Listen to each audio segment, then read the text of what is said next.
Okay, everybody, welcome to the latest episode of All Too Real 2. My name is Michael E. Cullen II, and with me, as always, is Sesame and Carta. Okay, what does that mean? I don't know, it's just,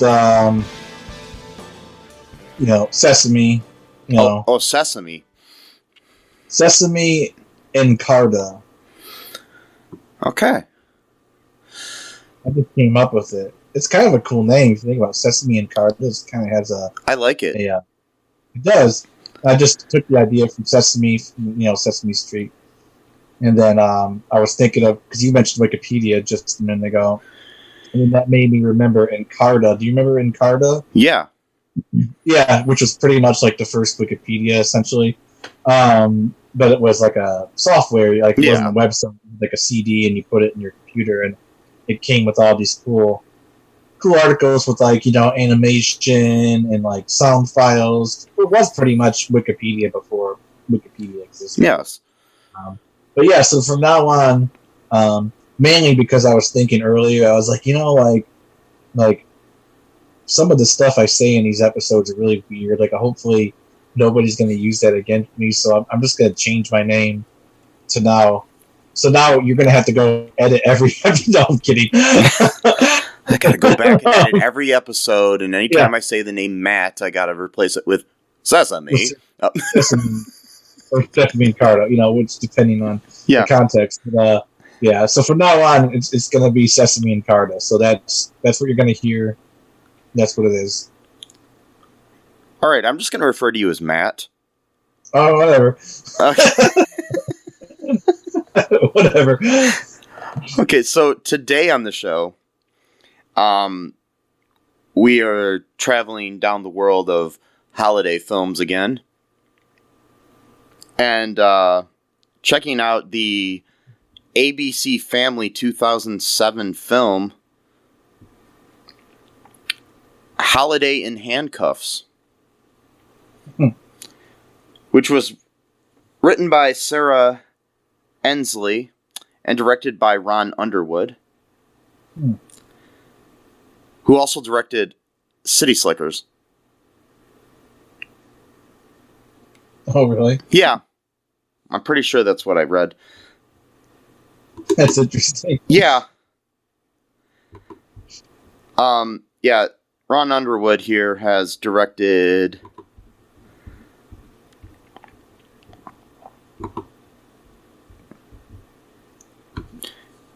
He directed Tremors. Okay, yeah. He directed City Slickers, Heart and Souls, Speechless, Mighty Joe Young, The Adventures of Pluto Nash, a movie called In the Mix, and then for TV he's directed Stealing Sinatra, Back When We Were Grown-Ups, Santa Baby, The Year Without a Santa Claus, Holiday in Handcuffs, Santa Baby 2, Christmas Maybe, and a movie called Deck the Halls. Yeah. I've seen about half of these movies. Yeah. Me too. Mighty Joe Young. Yeah. Tremors, obviously. We did, what was... We did, was it Tremors 2? Which one did we review? Was it... We did. I don't think we've ever released it because I think there was an audio issue with it, unfortunately, so we might have to recover it again. But that was a good one. Yeah. But anyways, so Ron Underwood, he's 68 years old. Anyways, so this movie stars Melissa Joan Hart, Mario Lopez, Marky Post, Timothy Bottoms, June Lockhart, Kyle Howard, and Vanessa Lee Evigan, who we will know from Christmas Mail. Yeah, anyway, so, among others. So, yeah, what happens in this movie here, Matt? Well, first off, before we get into that, what did you think of this movie? It wasn't too bad, actually. It was all right. Yeah. It wasn't like great, but it was relatively easy to get through, I guess. You know, didn't feel like it was dragging on, you know. Yeah. I mean, I enjoyed it more than I thought I would. But it has the weirdest, wildest concept. It's such a weird what's the word? Package, I guess, because for ABC Family, like this could have been like a dark comedy if it was like released in theaters, you know? Yeah, like if there was a little bit more polishing on the script, it could have been like, I don't know, a really decent movie. Right, so they had to like kind of like dumb it down for ABC Family, so it just comes off as like really, really hokey, but at the same time like a really serious type of situation. So it's just like you mix that all that up, and you just get like this weird, again, very fever dreamish type of movie. Yeah, it's interesting. I mean, there's a lot of things with a holiday that you gotta kind of like suspend, you know, your disbelief and stuff. You know what I mean? It's just, I think a lot of holiday movies are like that. You know, even our classics like It's a Wonderful Life and things of that nature, you know, and Christmas Story and Christmas Vacation and everything. You kind of got to suspend your disbelief about things because things kind of go crazy in all those movies. You know what I mean? Especially Christmas Vacation. I mean, yeah, that movie's such a good. I mean, speaking of a kidnapping, we got a great kidnapping in that movie. But we do, man. I was watching that last week. Man, that movie still holds up every year.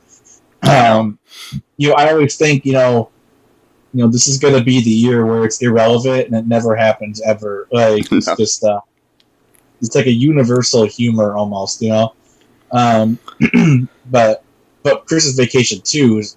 Do we cover that, or we tried to, but it was just so terrible we couldn't even watch it? We have not covered it yet. I don't think we could find a good copy of it, so that was the problem. I rented it once. I could not even finish it. I watched like maybe a half hour of it. It was just so bad. But maybe if we can like put like a piece of wood between our teeth and just bite down and get through it. I don't know, but like we'll cover it one day. Yeah, because one day we'll run out of movies and we'll have to cover it. No, there's no way we're gonna run out of movies. There's like millions of them. But I mean, this has Mario Lopez, or the Pez, as nobody but me calls him for right now. The Pez.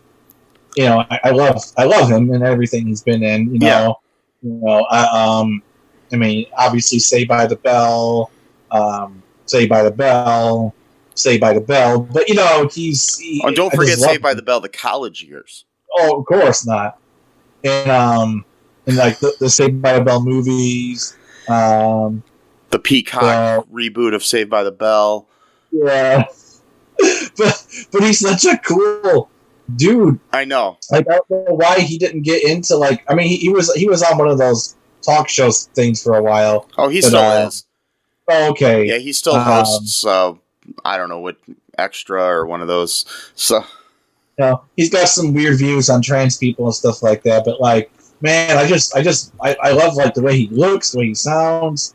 And his views on trans people, actually, he came out and said that what he was saying was misquoted, and he actually doesn't believe that at all. So, okay. Well, plus, I mean, he's currently on a television show that he produces, which is co-produced by a trans actress. Okay, well, I'm not saying the whole, thing, but he actually has come out in support of trans people. Okay. So, people make mistakes and say things that they regret. So I'm just going to give him the benefit of the doubt with that, where he's at least been apologetic, unlike other people like Dave Chappelle. Yeah. It wasn't like I was trying to. No, I know what you mean. Yeah, like, change their view. You know, what I mean, like you must change your opinion, or I'm not gonna like your acting anymore, or you know, something like that. You know, no, like what stands still stands. You know, like if you does good work, the work doesn't automatically become bad. I think Kevin Spacey's a horrible person, but he's a great actor, so it's like. No, I know. Like American Beauty, all those K-Pax. No, I'm kidding. K-Pax is not that good. Pay it forward. Anyway, so. Yeah. Oh, Jesus. Anyway, so.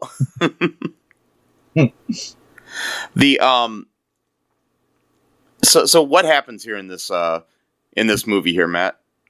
Well, like all great movies, the beginning starts in the middle of the actual plot of the movie. So we see Melissa Joan Hart just like driving really slow in her like kind of really old beat up car, and Marty in the Pez. His name is David in the movie. He's walking, he's really pulled down. She's just like, you've been walking for 1.5 miles, and the next gas station's 20 miles away. So what do you say you just get back in the car and we'll go back home and make some hot chocolate or whatever? And then he reluctantly gets in the car because his only other option is freezing to death. So already we see a power dynamics, power imbalance going on right here between her and him, because he's exposed to the elements and the freezing cold weather, and she's in a warm car, and she holds all the cards in the in the relationship. And so then we go into like a voiceover thing, and she's saying, "I'm not crazy. I'm the furthest thing from crazy, but I went and kidnapped this random dude at a restaurant that I work at, and that's not a crazy thing to do. I guess for not at reasons. all. No, not. No, so she's a daughter of rich parents, and she lives like in a really cool city apartment, even though she works as a waitress, as like a not even like a good restaurant, just like a diner type place, like not really. And somehow she can afford, that city apartment with that job, which probably means her parents are actually the ones paying for her rent, or at the very least supplementing her rent. But she's complaining about how she lives in a dingy apartment. I'm like, really? Because the apartment actually looks pretty big, and it's in the city. I mean, so, it's like 4 times the size of my apartment. Yeah, it's like hardwood floors, all that cool stuff. I see this a lot in movies like this though too. It's like, I work at some crappy job, and like you see their apartment, and it's like humongous. I'm like, what are you talking about? You look at things like Friends, like those people on Friends, like it's like you've got a waitress and and a chef living in this like huge apartment, and you've got like an actor and whatever the fuck Chandler Bing does living in a apartment that's pretty decent sized too in New York City. It's like, what the fuck? The only people that actually had like good jobs that paid well were Chandler and Ross. Like that was it. Like because Ross was like a professor, wasn't even like Chandler worked in some kind of office kind of place or whatever. He was kind of like a higher up, somewhat manager type level type. Yeah, everyone else though, like actor, gets occasional work here and there. Phoebe, who pretty much, I don't actually don't even know what Phoebe did for money. No, she was a massage therapist. Again, that doesn't really pay much, especially. So she lives like in this really cool apartment, and she her parents are like dogging her to like go to this job interview that her dad set up, who's like from like their old neighbor or something, like a sales job for some kind of company, and she's just taking it just to get them off her back, and they're like giving her pointers like, make sure you wear this dress and do your hair and blah blah blah, all this kind of stuff. And she's like, "Did you tell him, Mister? I forgot what his name was, Roy something, or I forgot. That I don't have any sales experience." And he's like, "Oh well, you do have sales experience with the lemonade stand." And she's like, "I was like 10 years old, Dad." Like, what the hell? And then so her mom, typical controlling behavior, she's actually causes the thing to happen that she fears will happen by distracting her daughter, which then causes the thing she feared to happen to actually happen. So we have a lot of that going on in the movie. So she said, "Don't forget about your hair."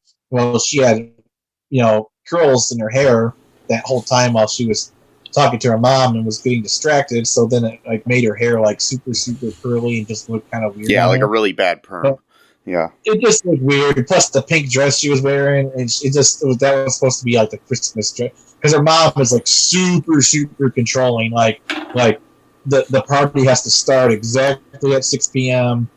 for cocktails. So like the whole party is planned. Like each part of the party is planned too. Like not just when it begins and ends, but what activity goes on at this exact time. Like super, super, like controlling / organized, quote unquote, but controlling. And so she goes to drive to the interview. She ends up letting this guy cut in front of her, but since he was turning left, technically she's the one that quote caused the accident, because whatever. Yeah, so and of course you have these asshole men calling her a bitch and stuff, and yeah, so it's like, yeah, I mean 2007. This is before the great wave of feminism going on in our current media culture, where you have a movie where you have one positive female character and people's heads explode. But anyway, we already talked about that before. Yeah, we don't need to get back into that. No.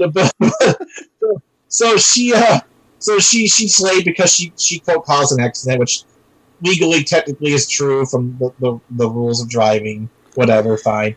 And then she tries to get into the interview, but the guy already moved on to the next candidate. He's not going to see her. So then she did the whole thing where she tries to escape the secretary / manager or whatever to get in the interview, and she's like pounding on the window, and she says something very suspicious where she's like, "I made way more money than all those other girls on the streets." It's like,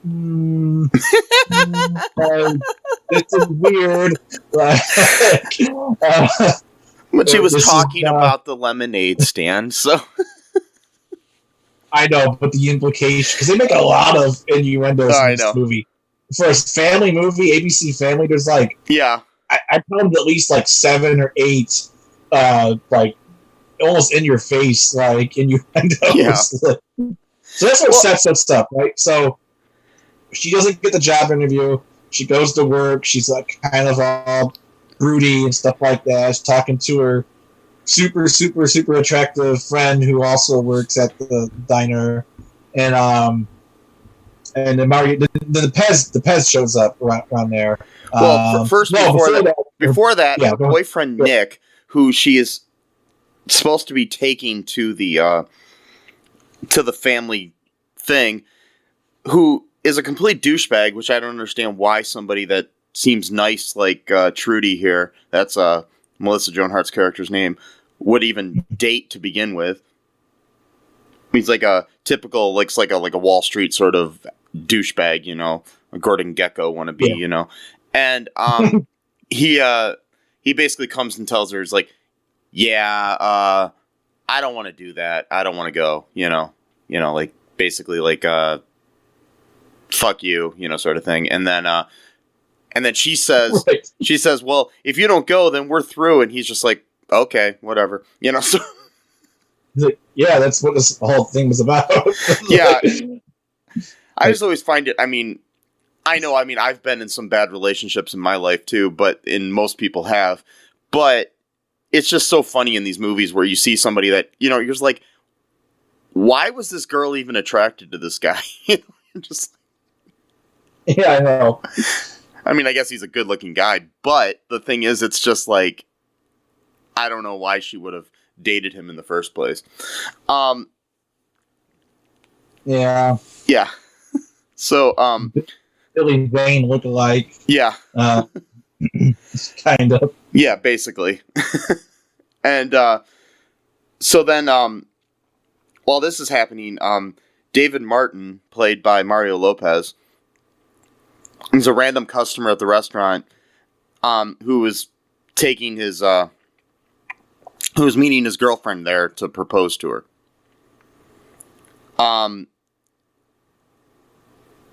There's also a old antique gun there at the restaurant that the owner owned from some, like, Indian Revolution. The war of, like, what did they say, 1857 or something? Yeah. Why did he have that? Was there any reason? Like, maybe it was like a family heirloom or something. I don't know, you know. Oh, I see. But yeah, it's just... But he had that at the restaurant, so she uses that, and she doesn't want to go to her family thing without a boyfriend. Without her boyfriend, Nick, that is. And so, she ends up kidnapping the Pez, and but now I really want a like an AC Slater Pez dispenser. Yes, the Pez dispenser. That's the literal Pez dispenser. Yeah, because his name. Yes, awesome. If they don't make those yet, they really should. Yeah, it's a Mario Lopez dispenser. Yes, that's perfect. Yes. So Trudy kidnaps David using that antique gun. Mm-hmm. And she basically, like, blindfolds him, knocks him out. He slips on the ice outside when he's trying to escape from her. Yeah. And I'm still trying to figure out, because they didn't really show how she got him in the car. She must have just pulled him. Yeah, because Mario Lopez isn't some, like, lightweight guy. I'm just like... No, she must have, like, pulled him from his arms, like... Yeah. And just hoisted him up. Probably took a while, but you think that people would have saw that at some point. Yeah. You know, someone's putting a body, like a unmoving body, you know... No. But into a car. Anyways, they're driving, and he's, like, blindfolded with a scarf and tied to the car using, like, I think her like nylons or something. And so wow. She's running out of gas on the way to the family party. And he wakes up, of course, and they stop at this gas station where there's this weird perverted guy working there. An old man. Yeah, he sees the guy in the car tied up and everything, and then he ends up giving her some free handcuffs. That just happen to have in the store, because, apparently. I don't know about you, but every gas station carryout I've ever been to in my life has had sex toys.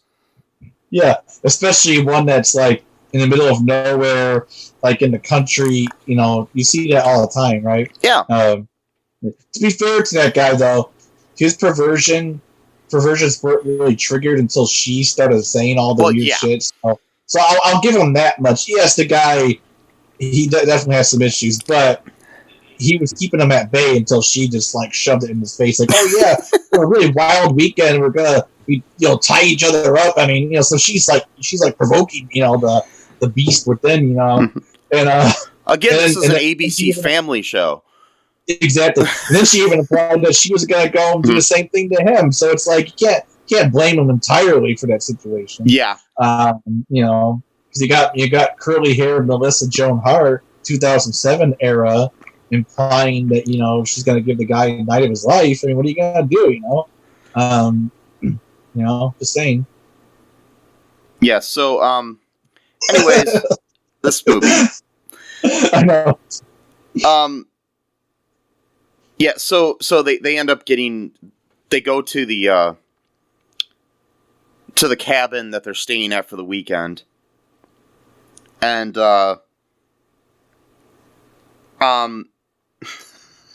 she goes in first and tells the family that, like, okay, Nick's gonna act like I kidnapped him. He thinks it's funny. He has a weird sense of humor, kind of like Dad. You know, it's just like, what the fuck? Like if I was like a observant parent, right away I'd be like, no, there's something weird going on here. Like, she definitely kidnapped that guy. Like, nobody just says, like, okay, by the way, before he comes in here, I just want to let you know, this guy's, like, got anxiety, and then when he has, like, a panic attack, he talks about being kidnapped. Like, what? Like, who does that? You know what I mean? That's exactly how it was every time I met any of my ex-girlfriend's parents. I always just pretended that she was kidnapping me. Look, I don't want to be here. My name's not Mike. You know, it's really David. Kidnapped me with like a weird musket gun from like the Indian Civil War of 1857. Like, what? Yep, like you do. And Wow. So yeah, so she committed a crime and kidnapped a guy, and yeah, kidnapping. Yeah. The best way to start any relationship is to kidnap your partner. Yeah, apparently. Your ABC family. Yeah. So, so anyways, they're in this like a isolated log cabin miles away from anyone else, and so they also have this thing where they don't. They for the weekend, which is a good thing, they refuse to let people use their keys or their cell phones. So, and they have somebody named the Keymaster, and which sounds like you know, Dungeons and Dragons sort of thing or something. And yeah, a little bit. Yeah, the Keymaster. Yeah. The so Trudy is the keymaster for the weekend, so she hides all the cell phones and the keys and whatnot. And so David can't escape because of that. Basically, David is unable to escape. He does make several attempts to do so. He does at one point during the there's her brother Jake, played by Kyle Howard, shows up at the thing, and he's got a cell phone. So there's at one point where he so he had to sleep in his clothes the night before. Mm-hmm. And they say that, he lost his luggage or forgot his luggage or whatever. And so he ends up wearing this whole, like, 80s golf outfit from the dad. And it's kind of tight on him.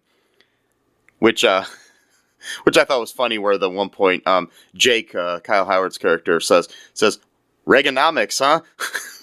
Yeah. I'm like, what?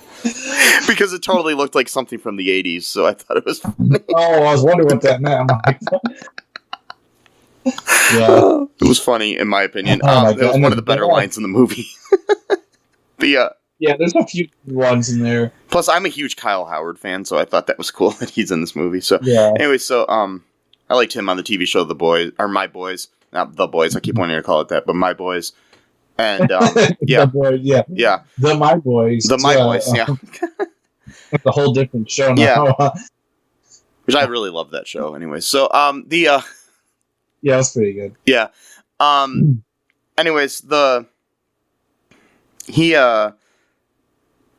plus Kyle Howard is in a movie called what was it? It was like it was a movie where these kids kidnapped their parents. Another kidnapping movie. And yeah, because their parents are fighting and they kidnap them, and it takes place in Defiance, Ohio, and a kid wears a Toledo Mud Hens hat in one of the scenes. So anyway, so I remember seeing something like that. Yeah. Yeah, like Jamie Lee Curtis was in it, I think. Yeah, I think I mean, I saw a movie. I don't know if it was that exact one. Yeah. But I do remember something going on with like a whole kidnapping situation. What's with all these kidnapping movies? I know. It's not like a lesser crime. Like, it's a severe crime. Yes, it is. You know, it's not like, you know, a speeding ticket or. Pretty sure it's a felony. I'm just saying. Yeah. It's not like just some willy-nilly thing you can do. So, you know,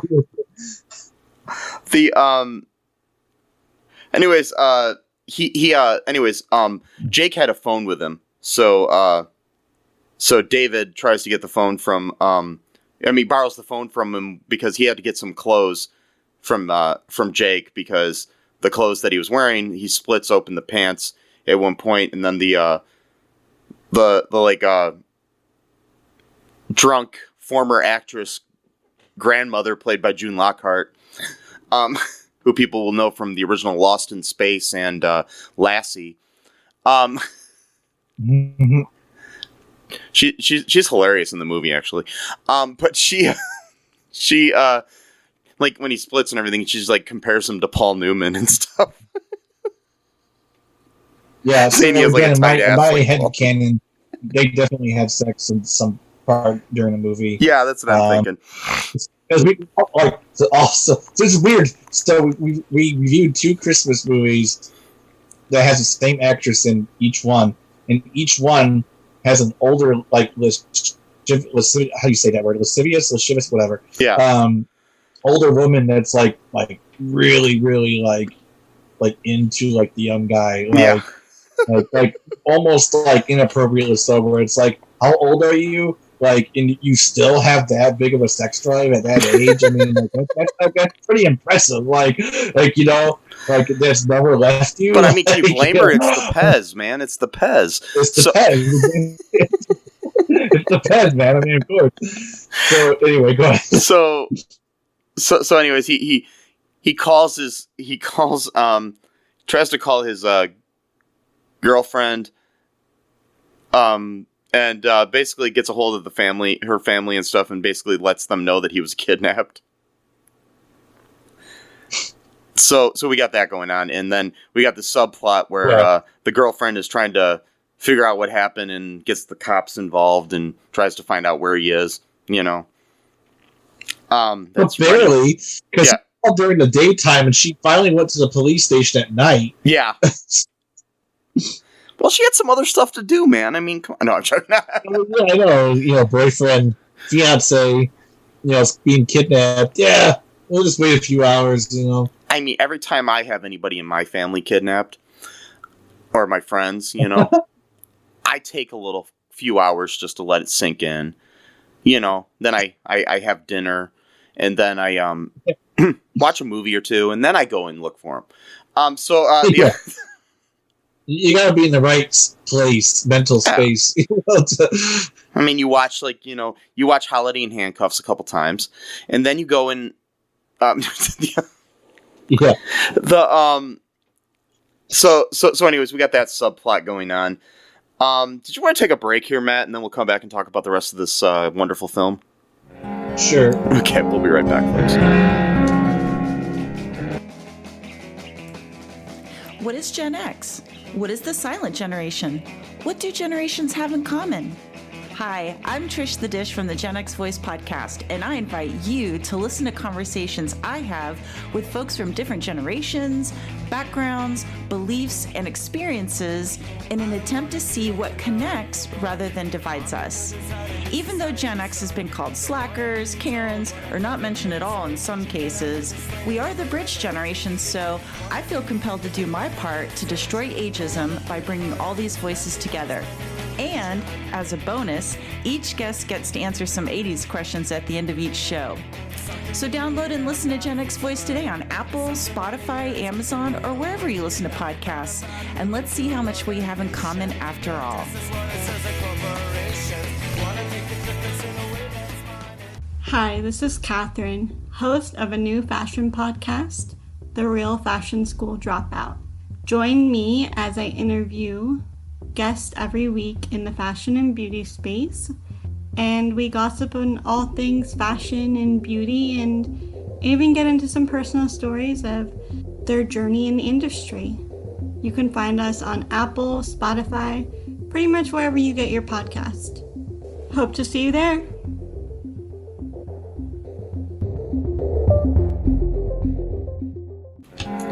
And we are back. Just like the Pez, we are back. And, I don't know. So anyways, at one point, they're opening presents, and this is, so basically, David eventually starts to see the pressure that Trudy is under. And, that made her, feel forced to kidnap him. And so, yeah. Yeah. Like you do. When we're under pressure, like we just kidnap someone, Yeah. So. I mean, I can't, I can count on, I can't really actually count on two hands the number of times that I kidnapped women and brought them home to my family. Right. Wait a second. I've never done that. Okay, so. Yeah. If any of my ex-girlfriends say otherwise, they're lying. Whoa. Wait, what? Sarcasm, folks. Sarcasm. So, yeah. Wow. Yeah, joking. So, don't arrest me. Joking.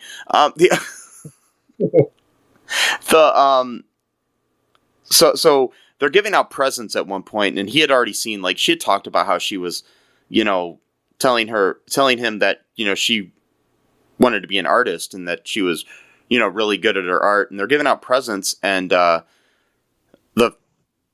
family is really trying to, get her to be like a corporate, employee of some sort, and, don't give in to your artistic, desires and stuff. And, but he had seen a little portfolio of her work, pictures of her work, and he thought they were really great. And he wants to be an architect, so he's an artist too, so he kind of understands this. And but he works as a vice president at some architecture company or something, and not really an architect. So, but anyways, back to the thing, they're giving out presents, and then eventually he defends her after she gets like this briefcase for a gift. And he defends her about her to the dad about her. He's like, I've seen her art and it's great, and and it it's quirky, but it's got this like what blah blah blah, and he's talking about how great it is. And then he says, "Oh, there's one more present," and then he proposes to her with the ring that he has. So, he basically says that, might as well play it up because we're here, and, have the rest of the weekend seem great. So, then they finally have Christmas dinner. And the holiday comes to an abrupt end when, Trudy's parents begin to fight. And then her brother Jake announces that he's gay. and her sister Katie, played by the beautiful Vanessa Lee Evigan, says that she has quit law school and bought a Pilates studio with her parents' tuition money. Then the police arrive and arrest the whole family, which I don't get. Which is weird. Yeah, I was thinking maybe they saw that they were all involved or something. Yeah. I don't know, but it's still kind of, well, the grandma threatened to kill the cops. Oh yeah, she pulls out the antique gun. I'm like, yeah, this is interesting because in 2021, if that was a black guy, they would have killed him. But anyway, so she had nice privilege, going on there. Yeah. Seems like a lot of the characters have a lot of privilege going on when it comes to law enforcement. I mean, Trudy's allowed to kidnap people, and it's no big deal. Grandma's allowed to threaten murdering police officers. Totally fine, awesome. Interesting, stuff going on here. Perverted old men are, allowed to talk about. Oh, it reminded me when the mom said that she was out of virgin olive oil. Yeah. So they had to go back to the gas station, and it was that same gas station where they got the virgin olive oil. Yeah. You remember? Okay. Yeah, there was a scene where the dad and David go there to get the virgin olive oil, and he's like, well, what makes at one place he's like extra virgin olive oil? What makes it extra virgin? Such a stupid joke. Yeah, that I've probably made a million times myself. But anyway, so I know it's fun. I mean, yeah. Where the guy was getting all weird. It's like, did she spank you? She do all these kind of naughty things to you? And the guy's like, and the peasant's like, what are you talking about? And the guy was trying to get off vicariously through him, tell me everything she did to you. It's just like, whoa. In detail, tell me now. And then Trudy's dad shows up and he says something like son, so then he thinks there's some weird incest shit going on, I guess. I don't know. Yeah. And then he's like, oh, that's too much for me. Yeah. ABC Family. Yeah, yep. Must be why they had to change their name to Freeform later. But anyways, though. Wow.